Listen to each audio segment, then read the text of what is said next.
রুবেল, সুজন আর ওদেরকে বড় ভাইরা বলছে যারা ইন্ধন দেয় ওদেরকে ধরা হোক। সেখানে প্রতিরোধ করতে হবে বন্ধুরা।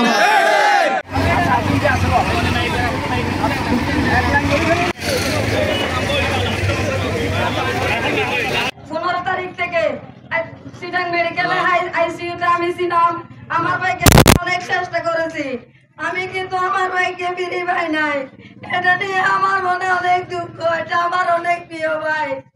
আমার ভাইয়ের পাশে আমার যে খুন করছে আমার ভাইকে আমি ফাঁসি চাই। কিন্তু 5 আগস্টের পরে এই জিম্মিদের নির্মম ঘটনা ঘটেছে। আমাদের ভাইকে হত্যা করা হয়েছে, মানে আমার পরিবারকে হত্যা করা হয়েছে। সেখানে প্রতিরোধ করতে হবে বন্ধুরা। রুবেল, সুজন আর ওদেরকে বড় ভাইরা বলছে যারা ইন্ধন দেয় ওদেরকে ধরা হোক।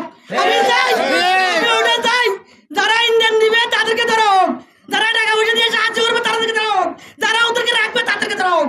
আমি চাই এটা। আমার বোন, ছোট বোন আজকে বিধবা হয়ে গেছে, আমার 3টা ভাই এতিম হয়ে গেছে। আমি চাই ওদের ফাঁসি।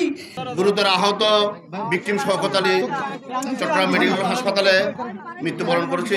এই মামলার যেসব আসামিরা এই ঘটনা সংঘটন করেছে তাদেরকে ধরার জন্য, তাদেরকে অ্যারেস্ট করার জন্য ইতিমধ্যে আমরা একটা অভিযানিক টিম তৈরি করেছি। খুব দ্রুততম সময়ে আমরা সকলকে অ্যারেস্ট করব। ইতিমধ্যেও আমরা একজনকে অ্যারেস্ট করছি। আপনাদেরকে আমরা অনুরোধ করছি, আপনারা যারা আজকে যে দাবি নিয়ে সমবেত হয়েছেন, আপনাদের এই দাবির প্রতি একাত্মতা ঘোষণা করে আমরা কাজ করে যাব ইনশাআল্লাহ। আপনাদের সার্বিক সহযোগিতা কামনা করছি এবং আপনাদেরকে অনুরোধ করছি, আপনারা যারা এখানে সমবেত হয়েছেন, মানুষের কষ্ট হচ্ছে, এই কষ্ট লাঘবের জন্য দ্রুততম সময় এটা এই অবরোধটা আপনারা এখান থেকে সরিয়ে দিন। ধন্যবাদ সবাইকে।